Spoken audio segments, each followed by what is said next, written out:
মাননীয় স্পিকার, আবাস ফাঁকের বক্তব্য আপনি এক্সপাঞ্জ করেছেন, কিন্তু আপনি যে দৃষ্টতা দেখিয়েছেন তাও এক্সপাঞ্জ করতে হবে। আবাস ফাঁকের বক্তব্য এক্সপাঞ্জ করার সময় আমরা আবারও লক্ষ্য করেছি মাননীয় স্পিকার সে আমাদেরকে বলেছেন যে এই অধ্যায়টা একজন রাজনৈতিক নেতার কালো অধ্যায়। এই বক্তব্য আমরা মেনে নিতে পারি না। জাতীয় সংসদের স্পিকারের পক্ষ থেকে এই বক্তব্য বাংলার জনগণ কখনো প্রত্যাশা করে না। সুতরাং আমরা স্পষ্ট ভাষায় বলতে চাই, মাননীয় স্পিকার, আবাস ফাঁকের বক্তব্য আপনি এক্সপাঞ্জ করেছেন, কিন্তু আপনি যে দৃষ্টতা দেখিয়েছেন তাও এক্সপাঞ্জ করতে হবে।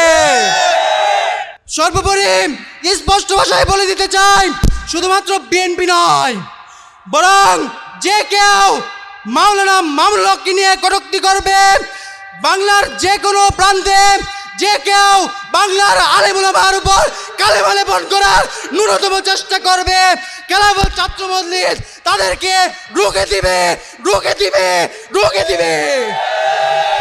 এই পর্যায়ে সংক্ষিপ্ত বক্তব্য পেশ করবেন বাংলাদেশ খেলাফত ছাত্র মজলিস এর কেন্দ্রীয় সভাপতি পরিষদ সদস্য মোহাম্মদ দিদারুল ইসলাম। আসসালামু আলাইকুম রহমতুল্লাহি ওয়া বারাকাতুহু। নাহমাদুহু ওয়া নুসাল্লি আলা রাসূলিহিল কারীম।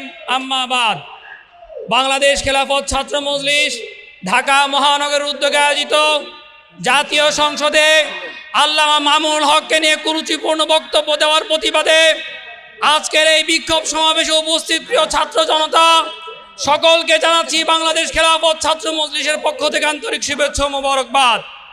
সংগ্রামী ভাইরা আমার, আপনারা দেখেছেন বর্তমানে এই সরকার ক্ষমতায় আসার পর থেকে দেশের আইন শৃঙ্খলা পরিস্থিতির দিন দিন অবনতি হয়ে চলছে।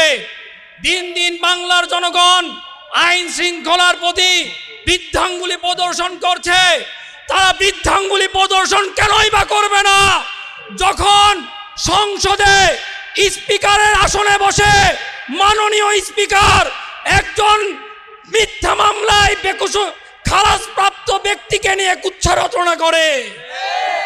একজন মাননীয় স্পিকার যখন রাষ্ট্রের আইনের প্রতি ধৃষ্টতাপূর্ণ আচরণ করে, তখন সেই রাষ্ট্রের জনগণ আইনকে বৃদ্ধাঙ্গুলি প্রদর্শন করবে।